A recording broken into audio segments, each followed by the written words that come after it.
Happy Sunday, everyone. Hope you're all doing great. Today we're talking about a parable that I don't remember really ever. I'm sure I read it at some point as a youth or as a young adult, but I don't remember it ever being called to my attention or standing out in any way.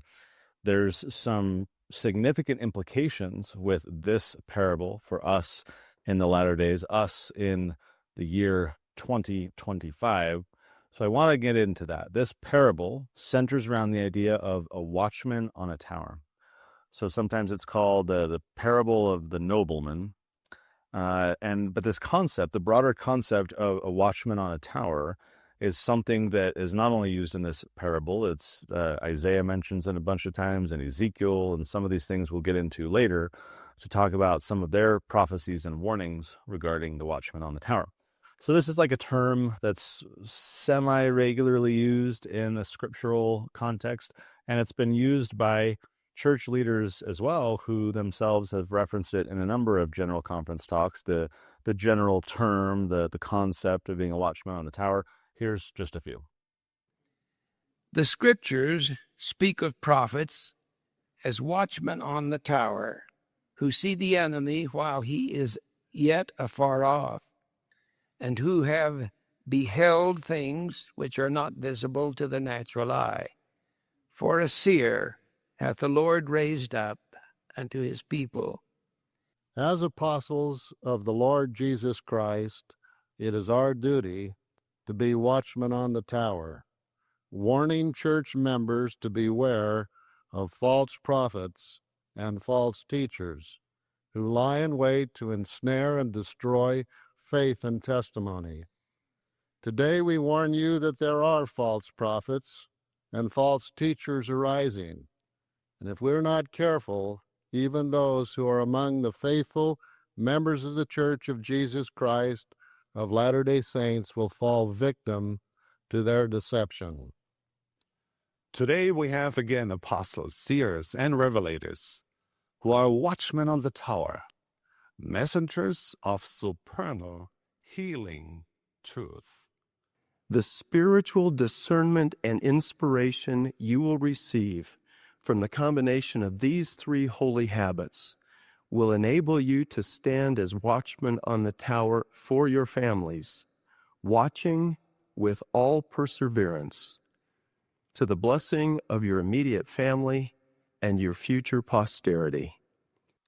So I'm sure you caught that. The first few that I shared were referencing prophets and apostles, seers, revelators as the watchmen on the tower. That is the general conventional interpretation of what's going on here. I don't think it's wrong. It's the very kind of common sense definition of what the Lord means by having a watchman on the tower to warn everyone of an enemy advancing or getting close to the gates, getting inside the fortifications. But that last one was interesting. Elder Bednar saying that we will be enabled to stand as watchmen on the tower for our families. Kind of interesting. Talking here presumably about kind of stewardship, that, the president of the church has a stewardship and you have a stewardship and you can be the watchman on the tower for your families. Obviously, Elder Bednar is not saying you'll be a watchman on the tower for everybody and go start a podcast and you get to be the watchman on the tower. That's not what he's implying. Nonetheless, those references are rather interesting, and we're going to touch on Elder Bednar's idea a little bit later about this concept of you and I standing as watchmen on the tower. First, let's get into the parable. This comes from section 101 of the Doctrine and Covenants. This is a revelation that Joseph Smith received in 1833. The saints who had gathered in Missouri were undergoing a lot of persecution, mobs, and so forth. And so this parable was among the items shared in the revelation. Let's begin. And now I will show unto you a parable, that you may know my will concerning the redemption of Zion. A certain nobleman had a spot of land, very choice. And he said unto his servants, Go ye unto my vineyard, even upon this very choice piece of land, and plant 12 olive trees, and set watchmen round about them, and build a tower, that one may overlook the land round about, to be a watchman upon the tower. that mine olive trees may not be broken down when the enemy shall come to spoil and take upon themselves the fruit of my vineyard. Now the servants of the nobleman went and did as their lord commanded them, and planted the olive trees, and built a hedge round about, and set watchmen, and began to build a tower. And while they were yet laying the foundation thereof, they began to say among themselves, And what need hath my lord of this tower? And consulted for a long time, saying among themselves, What need hath my lord of this tower, seeing this is a time of peace? Might not this money be given to the exchangers? For there is no need of these things. And while they were at variance one with another, they became very slothful, and they hearkened not unto the commandments of their lord. And the enemy came by night, and broke down the hedge. And the servants of the nobleman arose and were affrighted and fled. And the enemy destroyed their works, and broke down the olive trees. Now, behold, the nobleman, the lord of the vineyard, called upon his servants, and said unto them, Why? What is the cause of this great evil?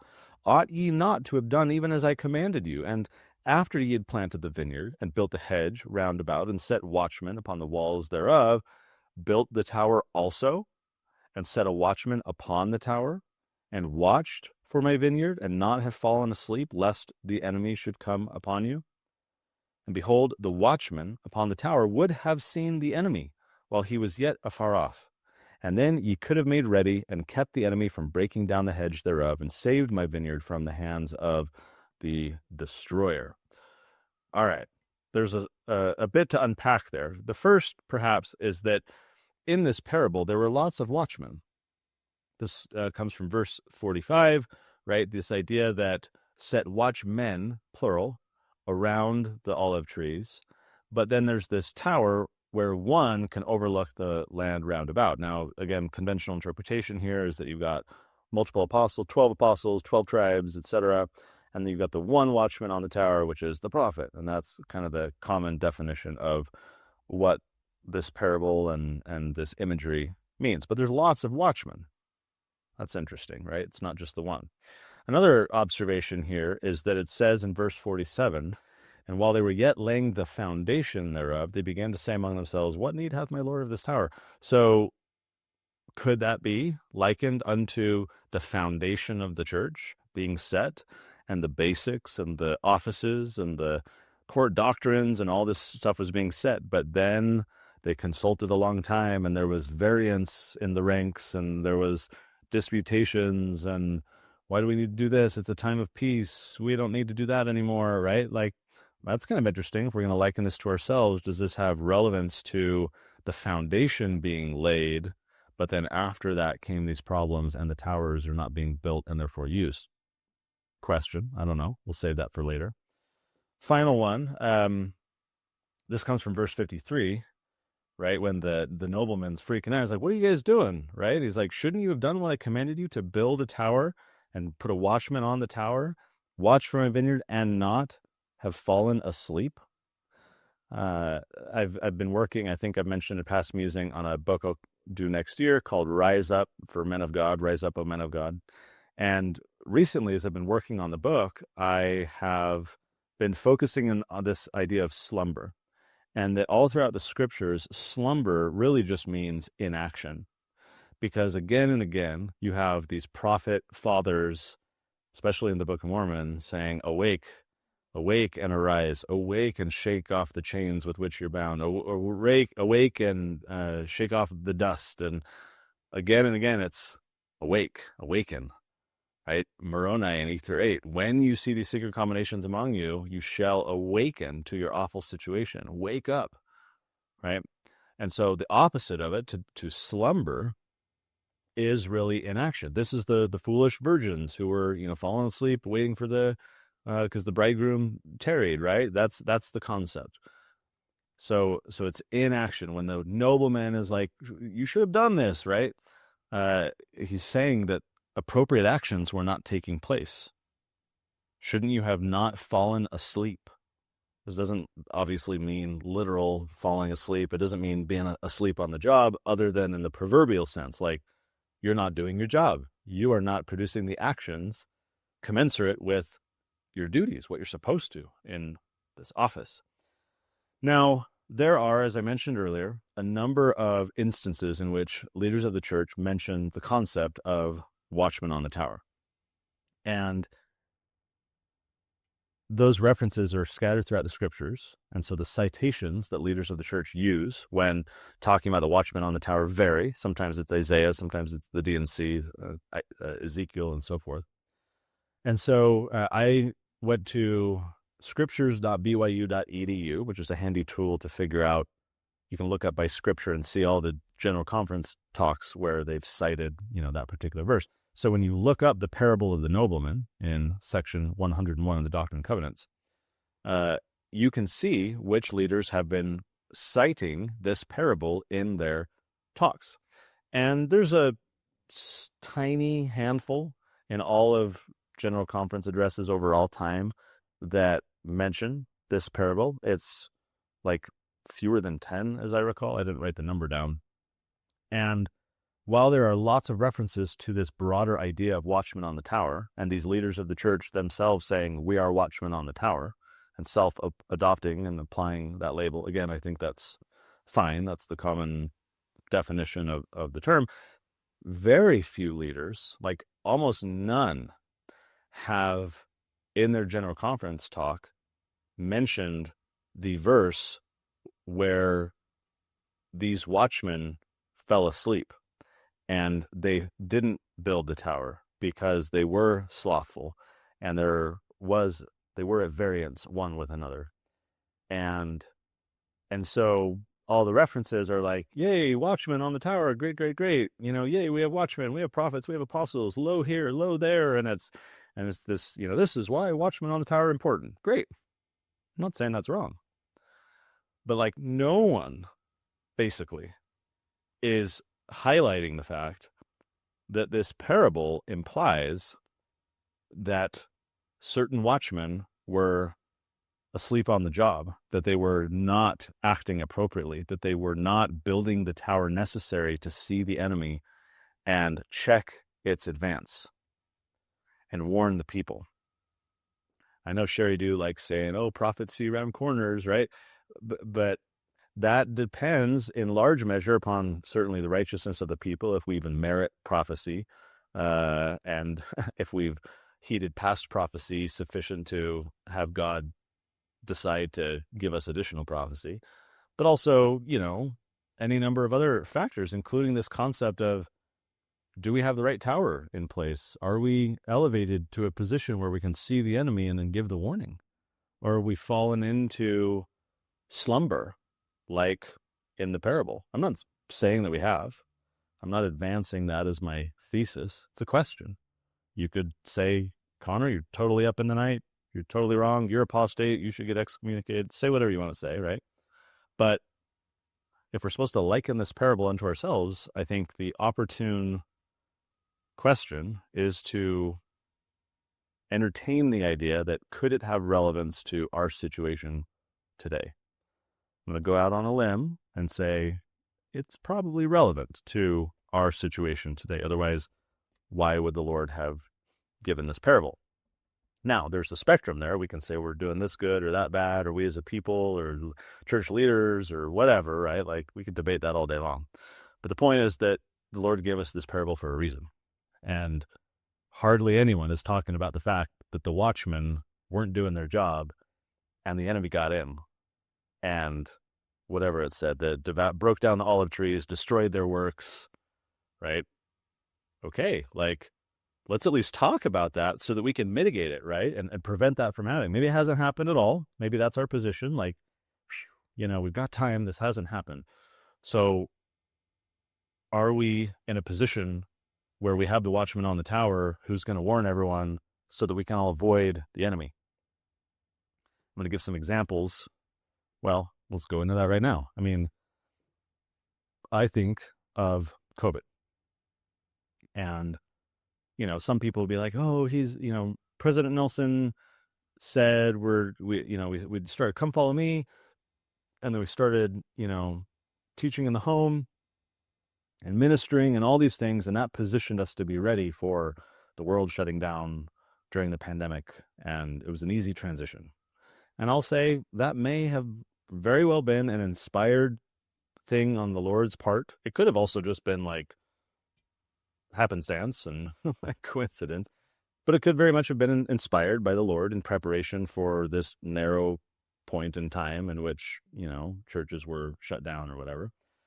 But there were all kinds of evil things happening. Certainly the shutting down of churches, the shutting down of jobs, the medical compulsion, the threats, the loss of bodily autonomy, the weaponization of, like, you're killing my grandma and all this nonsense.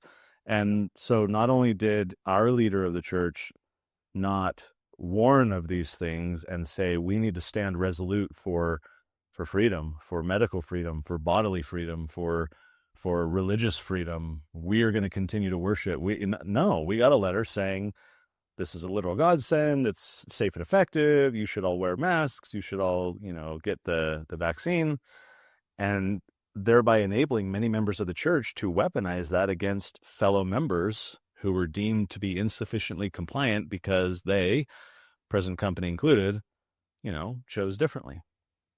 So now, years later, we look and we say, what were the fruits of those decisions? And we see that the safe and effective vaccine was neither, that the efficacy, which was claimed to be 100%, when everyone was reading Pfizer's press releases and like, oh, this is so great, and Operation Warp Speed, here we go. I found this video. In fact, I'll dig this up later. I don't have it prepared, but I'll splice this in. Watch this video on COVID in particular.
Shot. We've got to make sure we clarify that with people.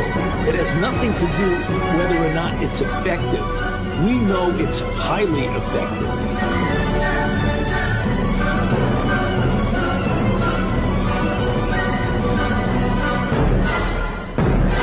Highly effective.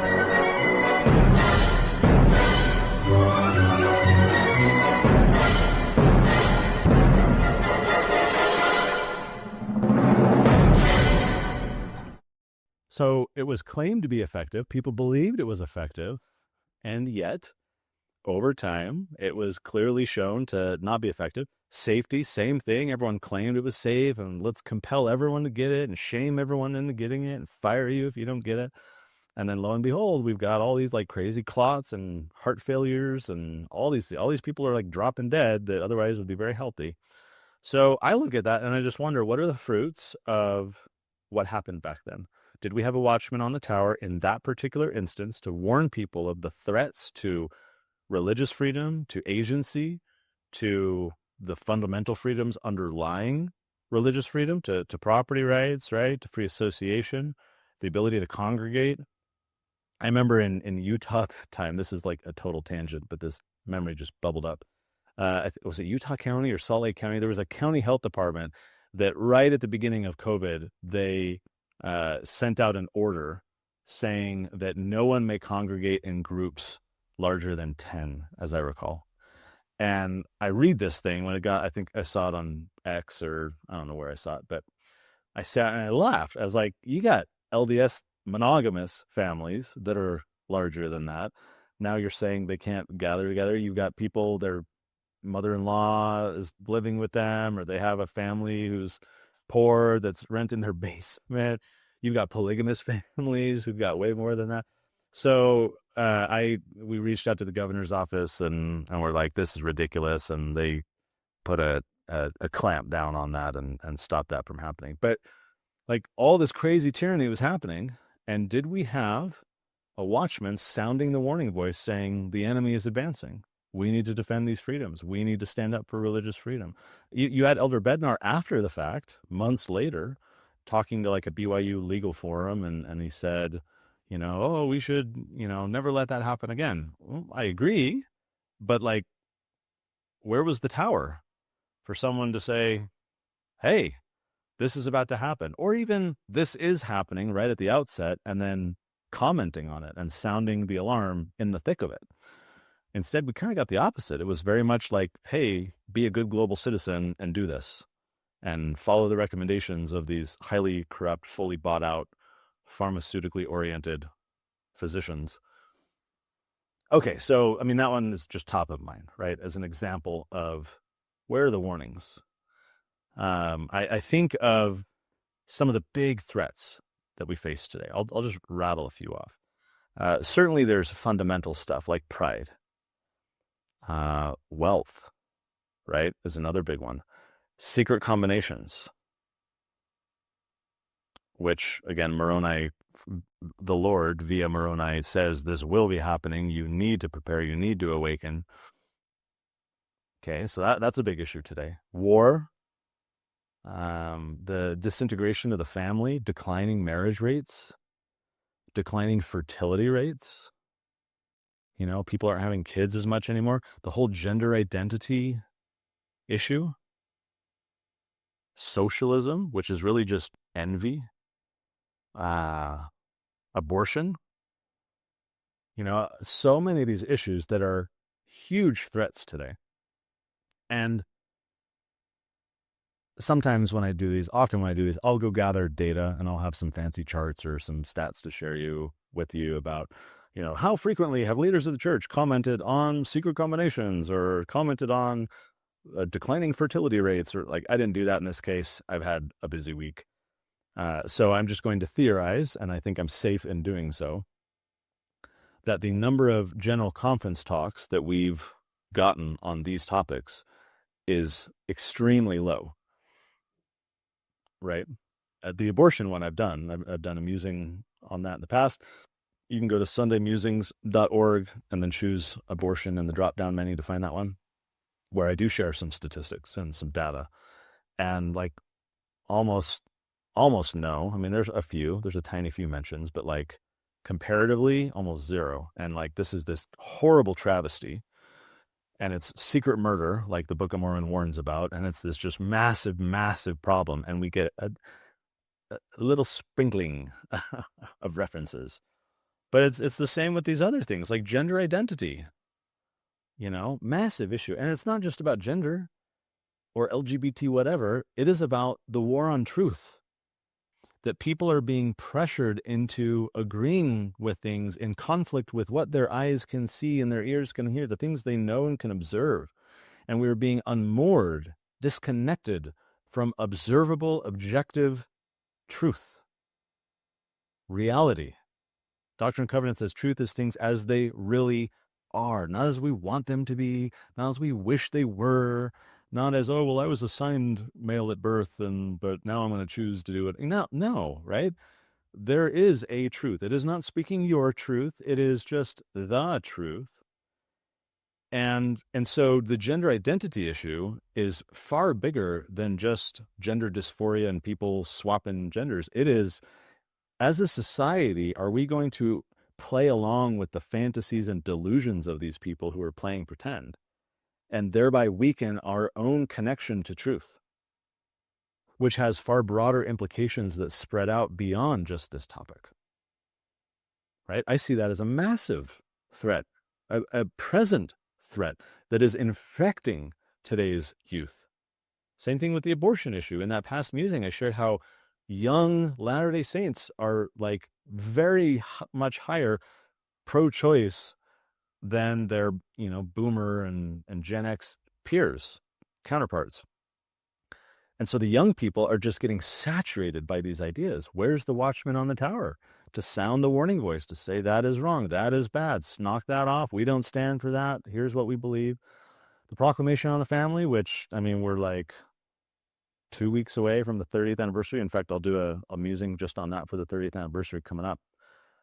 was great. Gender is a eternal, whatever it says, right? Part of our eternal identity, pre-mortal and post-mortal identity. Great. That was in 1995. And, we reference it here from time to time, but like, this is a big problem. And we need to talk frankly about it to members of the church, to one another, right? And not pussyfoot around it, not, I don't want to hurt their feelings, or, so-and-so's daughter is struggling, therefore let's not mention it all because we don't want to. No, right? Again, we don't unify around idolatry. We don't unify around being nice. We unify around truth, and truth will divide. The Lord brought the sword, right?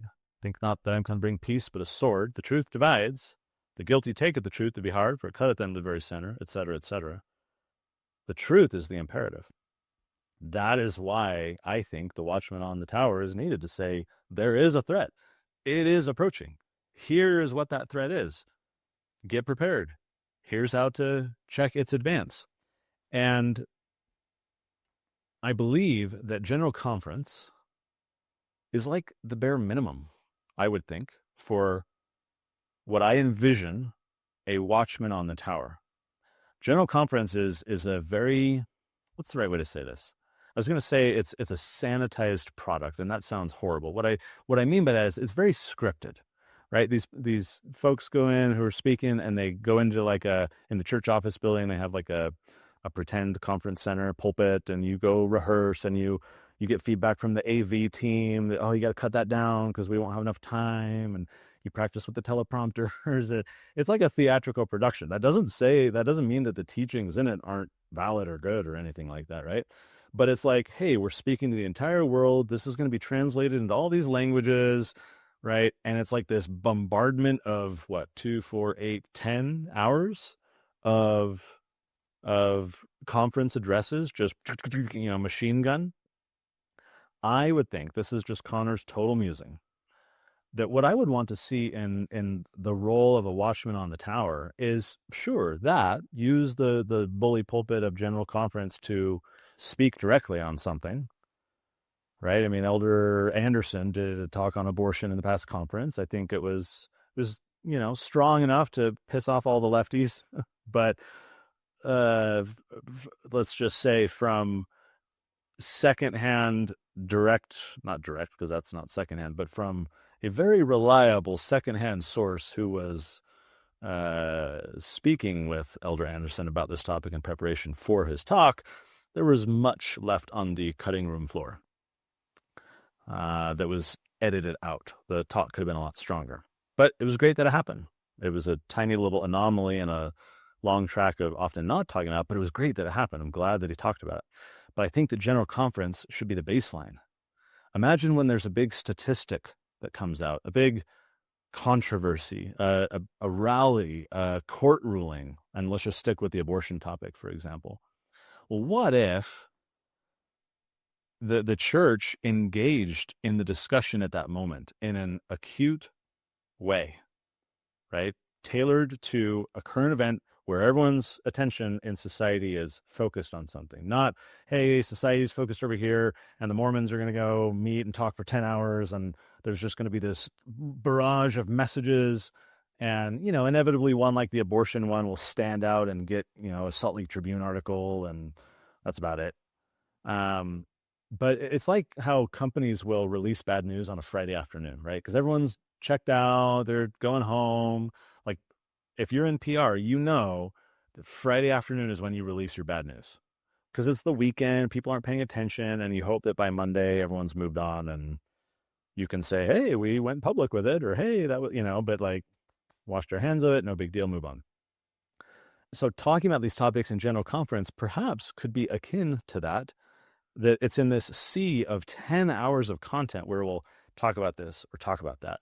But what if it had its own focus at a time when all of society for 24 hours is fixated on this topic, and the church could introduce its position?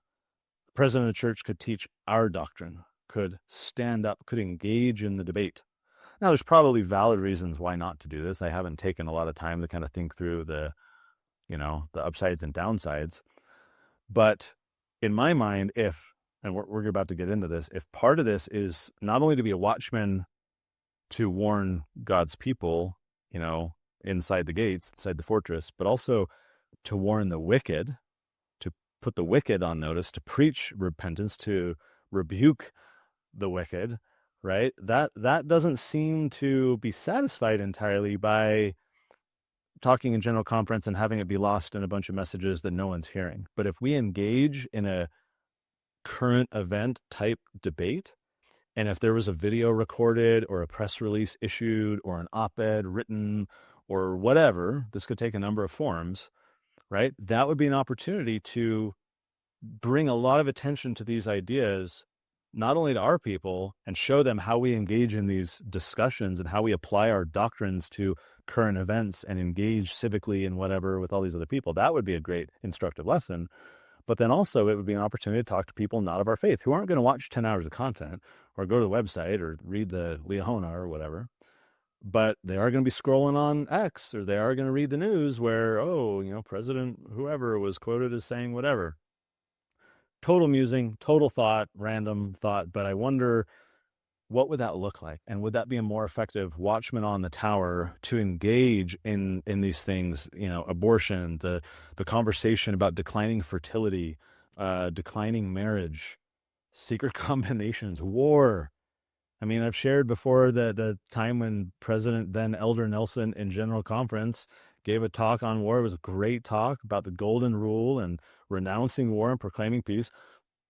And the media kind of freaked out because it was the Bush war years and everyone's gang piling on, fomenting for war. And the church PR office walked it all back, basically threw Nelson under the bus.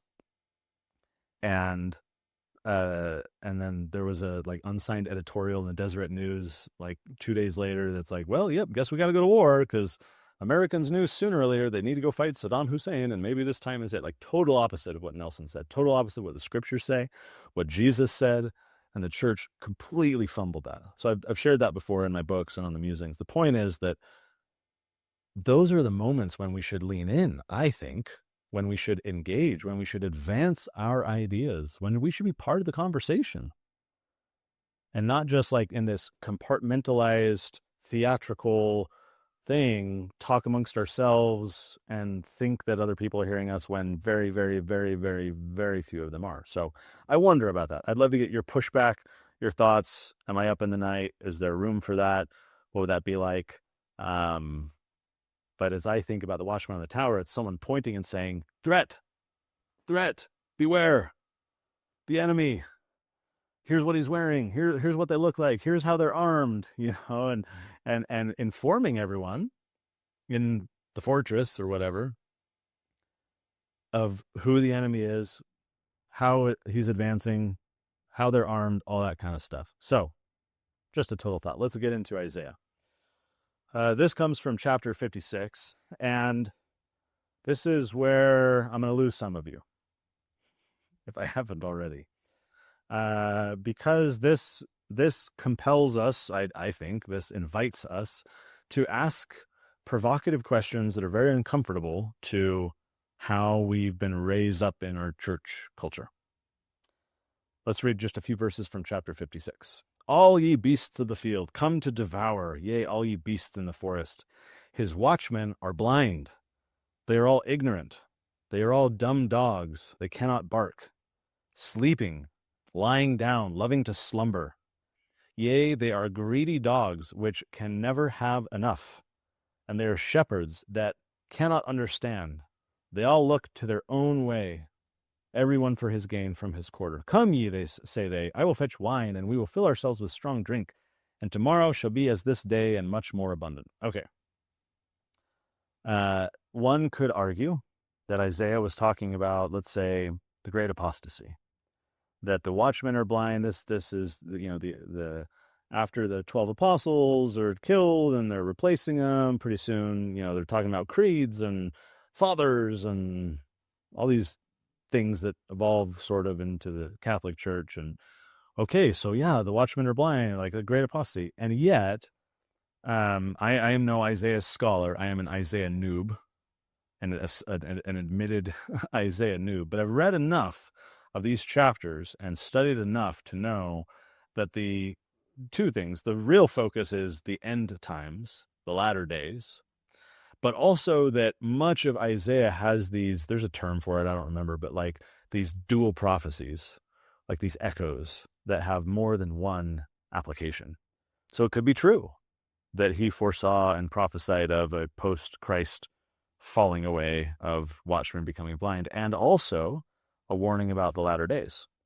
Our church culture strongly suggests, and many explicitly teach, that there will be no latter-day apostasy, that the church has been, capital R, restored, period, and that there can't be or won't be a falling away. And we could quibble with what that means, the whole church, parts of the church.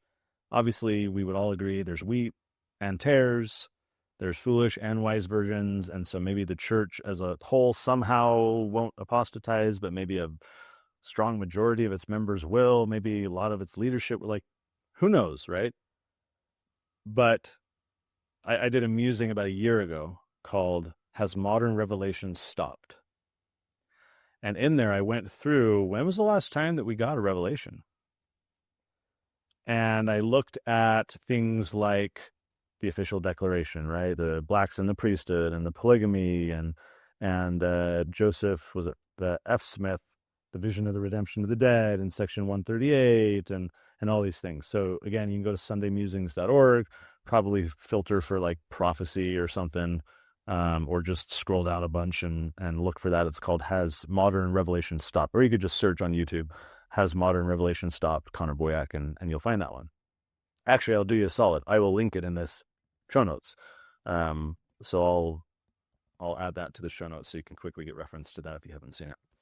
Okay, so that's Isaiah, and he's talking about blind watchmen who are slumbering. They're like dumb dogs that can't bark. They're not talking and warning like a watchdog, right? Kind of thing. That's interesting.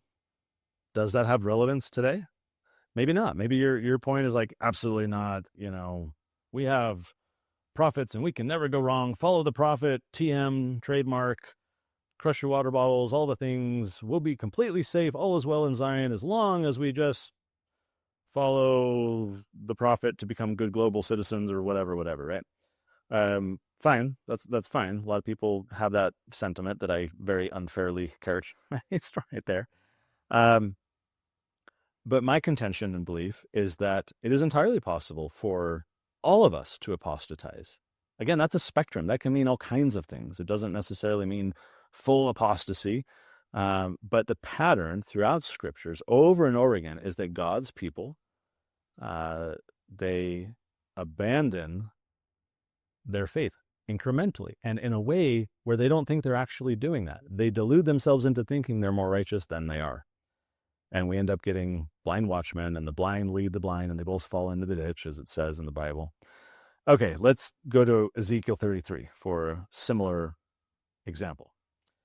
And again, the word of the Lord came unto me, saying, Son of man, speak to the children of thy people, and say unto them, When I bring the sword upon a land, if the people of the land take a man of their coasts and set him for their watchman, if when he seeth the sword come upon the land, he blow the trumpet and warn the people, then whosoever heareth the sound of the trumpet and taketh not warning, if the sword come and take him away, his blood shall be upon his own head.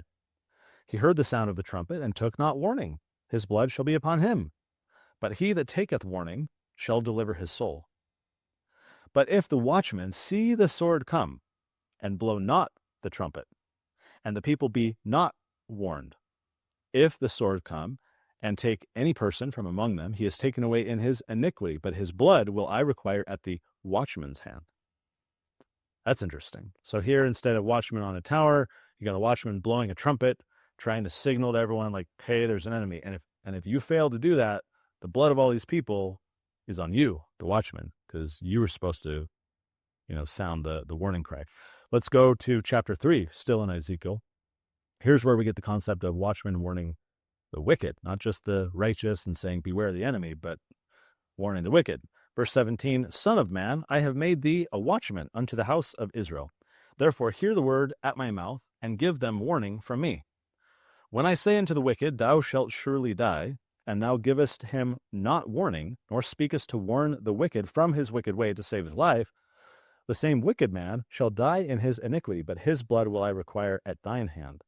Yet if thou warn the wicked, and he turn not from his wickedness, nor from his wicked way, he shall die in his iniquity, but thou hast delivered thy soul.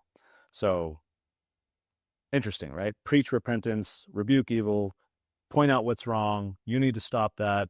And if you don't do that, if you're not being a watchman to the wicked and saying, stop cohabitating instead of getting married, stop having premarital sex, stop having abortion, stop doing all this, like if you don't discharge that duty, then the blood falls upon you or is required at your hand. That's kind of an interesting concept. In 1973, then Elder Ezra Taft Benson gave a talk titled Watchmen Warn the Wicked.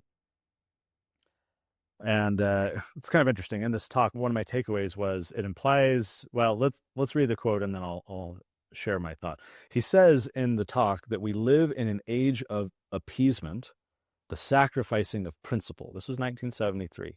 We live in an age of appeasement. And then he says this, as one of these watchmen with a love for humanity, I accept humbly this obligation and challenge and gratefully strive to do my duty without fear. In times as serious as these, we must not permit fear of criticism to keep us from doing our duty, even at the risk of our counsel being tabbed as political, as government becomes more and more entwined in our daily lives. One takeaway I had from this is that here Benson is saying, in times as serious as these, we must not permit fear of criticism to keep us from doing our duty as watchmen on the tower, or watchmen in general, which in my mind suggests that at least it was his perception that some leaders were withholding doing their duty out of fear of criticism. That it wasn't just about, this wasn't Bednar decades later who would establish this watchman concept for you and your family and your stewardship, right? This was like, well, the scriptures talk about watchmen on the tower, watchmen for the people. It's the prophets and apostles.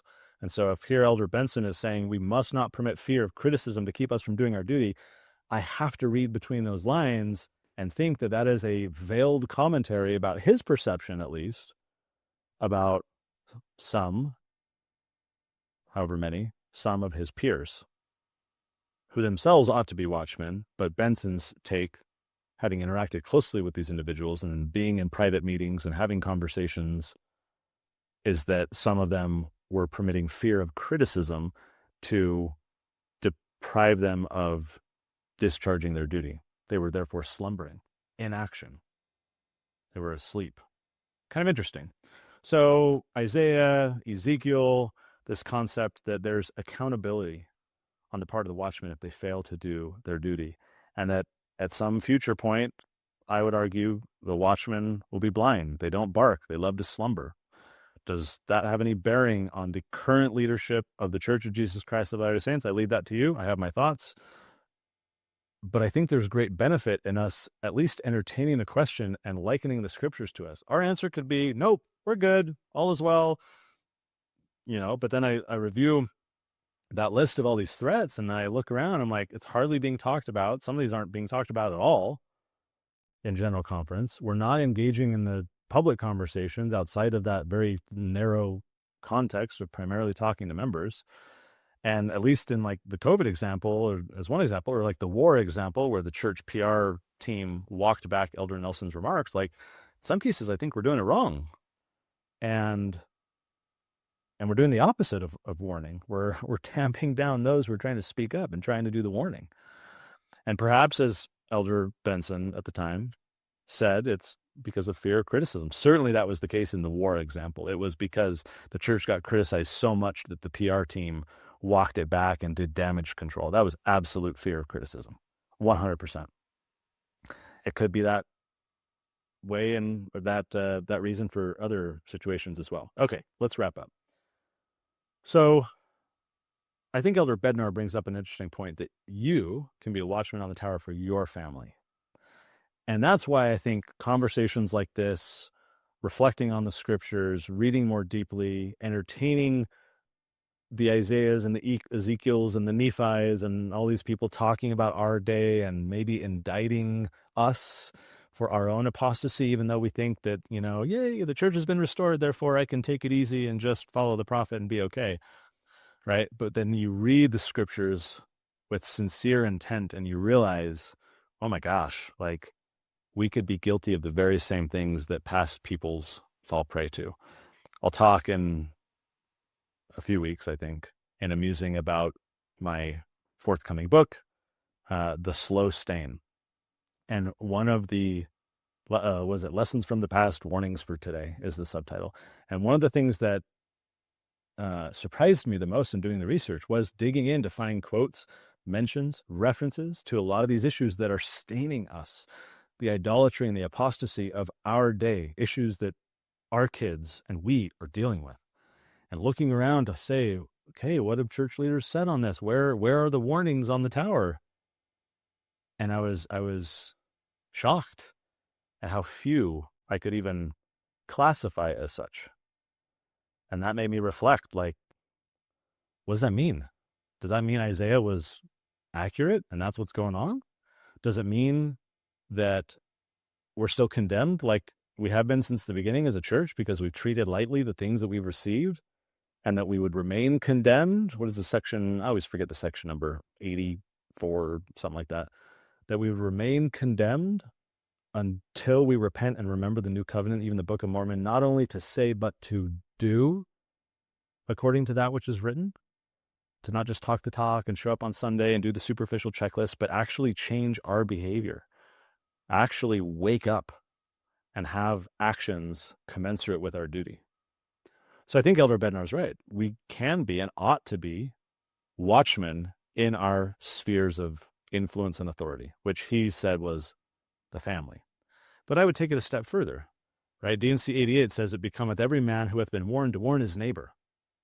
If the watchmen on the walls didn't build the tower for whatever reason, and therefore they're not seeing something, but if I'm swinging on a cot over on some side wall of the fortress, and I happen to catch a glimpse of an approaching enemy, am I going to sit back and be like, the watchman got this, it must be no big deal, otherwise they would say something, right? If it was serious, I just need to listen to them and follow them and take my cues from them, and that's all. And so I can just slumber on my cot, on my hammock. That's what I was trying to say. If I'm swinging on my hammock, I can just slumber away and wait to be told what to do. And of course, the Lord has said, absolutely not, right? That's a slothful servant. You need to be anxiously engaged in a good cause. Bring to pass much righteousness on your own. Waste and wear out your lives, bringing to light hidden things of darkness.